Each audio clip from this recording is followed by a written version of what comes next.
Sir, இன்னைக்கு என்னுடைய பிறந்த நாள் உங்கள் எல்லாருக்கும் தெரிஞ்சிருக்கு. நான் 24 மணி நேரத்துக்கு முன்னால என்னுடைய பிறந்த நாளைக்கு முருகன் கோவிலுக்கு போய் தரிசனம் முடிச்சுட்டு தர்காவுக்கு போய் நாங்க குடும்பத்தோட பிரேயர் பண்ணோன்னு என் மனைவி குடும்பத்தார் எல்லாரும் வந்திருக்கிறோம். கூடவே என்னுடைய கிறிஸ்துவ சொந்தங்கள் எல்லாரும் வந்திருக்கிறாங்க. இதுல யாரும் இந்துக்களோ மதமோ அரசியலோ பண்ண வரல. எங்களால எந்த ஒரு சட்டம் ஒழுங்கு பிரச்சனையும் வரப்போறது இல்லை. இப்ப சட்டம் ஒழுங்கு பிரச்சனை யாரால வரும்னு நினைக்கிறீங்களோ, ஒண்ணு அந்த மாதிரி இஸ்லாமியத்திற்கு எதிராக இருக்கிற அந்த பயங்கரவாதிகளை ஒண்ணு கைது செய்யுங்க. ஏன் தடுக்கிறீங்க? இல்ல சட்டம் ஒழுங்கு தொடர்ந்து பிரச்சனையா இருக்குன்னா ஒரு 144 போடுங்க. அங்க எங்களால் பாதுகாக்க முடியல, பயங்கரவாதிகள் தாக்குதல் நடக்கும். திருப்பரங்குன்றம் குட்டி பாகிஸ்தானா மாறிடுச்சு நீங்க சொல்றீங்கன்னா பண்றாங்க. அவங்க எல்லாம் பேச விடுறீங்க. ஒரு பாஜக மாவட்டத்தில் உங்ககிட்ட பேசுறதுக்கு கெஞ்சினா கூட விட மாட்டீங்களா? அவ்வளவு அடக்குமுறை. எத்தனை வாட்டி கைது செய்தாலும் முருகன் மலையை பாதுகாக்க ஒவ்வொரு இஸ்லாமியர்களும் இந்துக்களும் கிறிஸ்தவர்களும் ஒன்றுபடுவோம். பின்னாங்க வேண்டாம். பாரத் மாதா கி. சார், இன்னைக்கு என்னுடைய பிறந்த நாள் உங்கள் எல்லாருக்கும் தெரிஞ்சிருக்கு. நான் 24 மணி நேரத்துக்கு முன்னால என்னுடைய பிறந்த நாளைக்கு முருகன் கோவிலுக்கு போய் தரிசனம் முடிச்சுட்டு தர்காவுக்கு போய் நாங்கள் குடும்பத்தோட ப்ரேயர் பண்ணோன்னு என் மனைவி குடும்பத்தார் எல்லாரும் வந்திருக்கிறோம். கூடவே என்னுடைய கிறிஸ்துவ சொந்தங்கள் எல்லாரும் வந்திருக்கிறாங்க. இதில் யாரும் இந்துக்களோ மதமோ அரசியலோ பண்ண வரல. முழுக்க என்னுடைய குடும்பத்தார் இன்னைக்கு என் பிறந்த நாளைக்கு போய் நாங்கள் ஒரு நல்லிணக்கமாக முருகன் கோவில் சார் முடிச்சிடறேன் சார். முருகன் கோவிலில் போய் தரிசனம் முடிச்சுட்டு தர்காவில் போய் ப்ரேயர் பண்ணோன்னு இதை உங்கள் உளவுத்துறைக்கும் சொல்லியாச்சு. அவங்களும் என்ன சொன்னாங்க, ஒரு ரெக்வெஸ்ட் வச்சாங்க.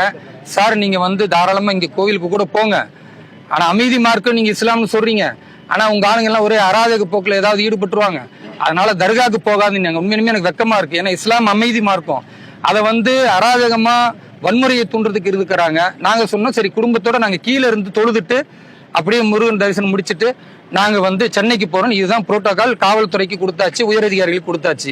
அப்ப உங்களுக்கு தெரியும் எங்களால எந்த ஒரு சட்டம் ஒழுங்கு பிரச்சனையும் வரப்போறது இல்லைன்னு. இப்ப சட்டம் ஒழுங்கு பிரச்சனை யாரால வரும்னு நினைக்கிறீங்களோ, ஒண்ணு அந்த மாதிரி இஸ்லாமியத்திற்கு எதிராக இருக்கிற அந்த பயங்கரவாதிகளை ஒண்ணு கைது செய்யுங்க, இல்ல காவல்துறை நடவடிக்கை எடுங்க. கடந்த முறை நீங்க சொன்னீங்க நான் கட்டுப்பட்டேன். கடந்த முறை என் கைதுக்கு பிறகு இரவு என்ன சொன்னாங்க, டெபுட்டி கமிஷனர்ல இருந்து காவல்துறை உயரதிகாரி வரைக்கும் என்ன சொன்னாங்க, சார் இந்த முறை போயிட்டு நீங்க ஒரு நாளைக்கு முன்னால சொல்லிட்டு வாங்கன்னு. என் பிறந்த நாளைக்கு வந்திருக்கேன்னு, இதுல எந்த அரசியலும் இல்ல. தயவு செய்து என்னுடைய குடும்பத்தோட போய் மலைக்கு கீழே நின்று நாங்க பிரார்த்தனை முடிச்சுட்டு போறோம். தர்காவுக்கு கூட போகல. என்றைக்கு இஸ்லாமிய மக்கள் புரிந்துணர்வோடு வருவாங்களோ அப்ப தர்காவுக்கு போறோம்.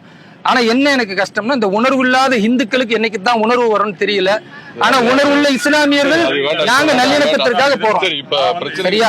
இல்ல சார், பிரச்சனை எங்களால இல்லன்னு இவ்வளவு தெளிவா சொல்லிட்டோம்.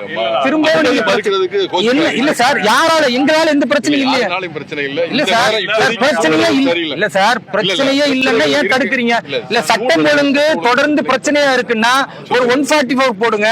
அங்க எங்களால் பாதுகாக்க முடியல, பயங்கரவாதிகள் தாக்குதல் நடக்கும்.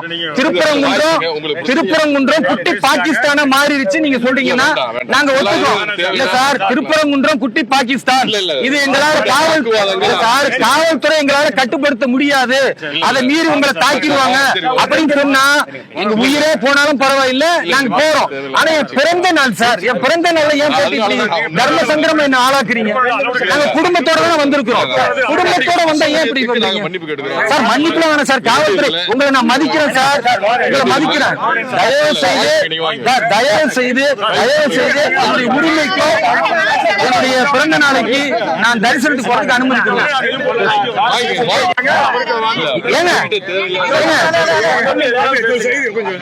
திமுக காரங்க அவ்வளவு அராஜகம் பண்றாங்க, அவங்க எல்லாம் பேச விடுறீங்க. ஒரு பாஜக மாவட்டத்தில் உங்ககிட்ட பேசுறதுக்கு கெஞ்சினா கூட விட மாட்டீங்களா? அவ்வளவு அடக்குமுறையா? ஜனநாயகத்துக்கு மதிப்பு கொடுக்கல. எங்களோட கருத்தை சொல்றோம். ஏற்கனவே அன்னைக்கு அண்ணா வந்திருந்தப்ப நீங்க என்ன பண்ணீங்க, கைது பண்ணீங்க. நைட்டு ஒரு ஆளை கைது பண்ணி நைட்டு அன்னைக்குள்ள சொல்லணும்ல சார், அன்னைக்குள்ள தொடர்ச்சி தானே சார். 10:30 மணி வரை கைது பண்ணி வச்சு கோயிலுக்கு போக விடல. அன்னைக்கு என்ன சொன்னீங்க, பிறந்த நாளுக்கு வரும்போது உங்களை நாங்க என்ன பண்றோம், பத்திரமா கூட்டிட்டு போறோம் சொன்னீங்க சார். சொல்றோம். அதுக்கப்புறம் இன்னைக்கு வந்திருக்காரு, அவர் குடும்பத்தோட வந்திருக்காரு, ஒரு பிறந்த நாளுக்கு போகணும்னு நினைக்கிறாரு. இது ஒரு மத நல்லிணக்கத்தின் அடையாளமா திருப்பரங்குன்றம் முருகனை போய் பார்க்கணும்னு நினைக்கிறாரு. அங்க ஒரு பெரிய அசாதாரண சூழ்நிலை வந்துடக்கூடாதுன்னு நினைச்சு நாங்க எல்லாம் இருக்கிறோம். இந்த சூழ்நிலை நீங்க இப்பயும் கைது பண்றேன்றீங்க. ஒரு மத நல்லிணக்கத்திற்காக பிறந்த நாளைக்கு குடும்பத்தோட போனா அதுக்கு கூட காவல்துறை கைது செய்யும்னா அப்ப இந்த பயங்கரவாதிகள் நாடா இந்த தமிழ்நாடு? என்பது நல்லிணக்கத்திற்கான அடையாளமா? நான் கேட்கிறேன். எவ்வளவு பெரிய அராஜகம் இந்த திமுக ஆட்சியில, எவ்வளவு பெரிய அக்கிரமம். ஒரு பிறந்த நாளைக்கு ஒரு முருகன் கோயில ஒரு தரிசனம், ஒரு தர்கால ஒரு தொழுகைன்னா அதுக்கு கூட இவ்வளவு பெரிய அக்கிரம ஆட்சி எங்க நடக்கும்?